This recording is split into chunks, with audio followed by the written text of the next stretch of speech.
안녕하세요. 오늘 영상에서는 형사사건에서 피의자로서 무죄 주장을 하는 방법에 대해 알아보겠습니다. 형사사건에서 피의자 진술서와 의견서는 정말 중요한 역할을 합니다. 하지만 무죄를 주장하는 의견서와 진술서 작성은 쉽지 않은 작업입니다. 잘못된 진술이나 불완전한 의견서는 오히려 불리한 결과를 초래할 수 있기 때문입니다. 이번 영상에서는 무죄 주장을 위한 의견서와 진술서 작성법을 실용적이고 유익하게 설명드리겠습니다. 의견서와 진술서란 무엇일까요? 먼저 의견서와 진술서가 무엇인지부터 짚고 넘어가겠습니다. 진술서는 피의자 본인의 진술을 작성한 문서로 사건에 대한 자신의 입장을 법적 근거와 함께 명확히 전달하는 역할을 합니다.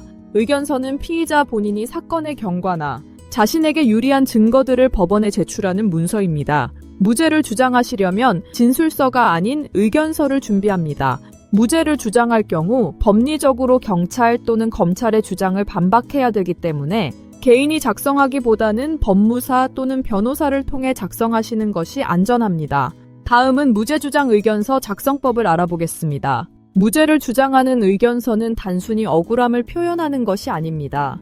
무죄를 주장하는 데 있어 철저한 준비와 법적 근거가 필요합니다. 무죄를 주장하는 진술서와 의견서를 작성할 때 중요한 포인트는 아래와 같습니다. 첫째, 사실을 명확히 정리하기. 먼저 사건의 경과를 정확히 정리하는 것이 가장 중요합니다. 피의자 입장에서 자신이 어떤 상황에서 어떻게 사건에 연루되었는지 상세하게 서술해야 합니다. 특히 피해자와의 관계나 사건 발생 당시의 정황을 논리적으로 풀어야 합니다. 예시. A씨가 B씨를 폭행한 혐의를 받는 상황에서 A씨는 정당 방어를 주장할 수 있습니다. 이때 A씨는 자신이 어떻게 위협을 느꼈는지, 폭행이 아닌 방어의 목적이었다는 점을 상세히 설명해야 합니다. 둘째, 증거를 뒷받침하는 내용 포함하기. 무죄 주장을 위한 진술서나 의견서는 증거를 뒷받침해야 합니다. 증거는 물리적 증거, 예를 들어 CCTV 영상, 사진일 수도 있고 증인 진술이 될 수도 있습니다. 무엇보다 이 모든 증거가 자신에게 유리하게 작용한다는 점을 구체적으로 설명해야 합니다. 예시. CCTV 영상이 A씨의 무죄를 입증할 수 있다면 영상에서 A씨가 폭행이 아닌 방어적인 행동을 했다는 점을 분명히 서술하고 영상 파일을 USB에 담아 제출해야 합니다. 셋째, 자신의 진술이 신뢰성 있게 보이도록 작성합니다. 의견서에는 자신의 진술이 신뢰할 수 있도록 해야 합니다.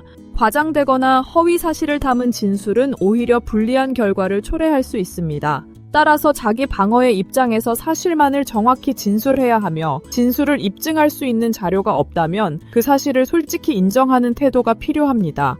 예시. A씨가 폭행 사건에서 자신이 폭행하지 않았다고 주장할 때 그 주장을 증거로 뒷받침할 수 없다면 폭행하지 않았다는 진술을 고집하기보다는 자신의 행동을 설명하는 것이 중요합니다. 결론입니다.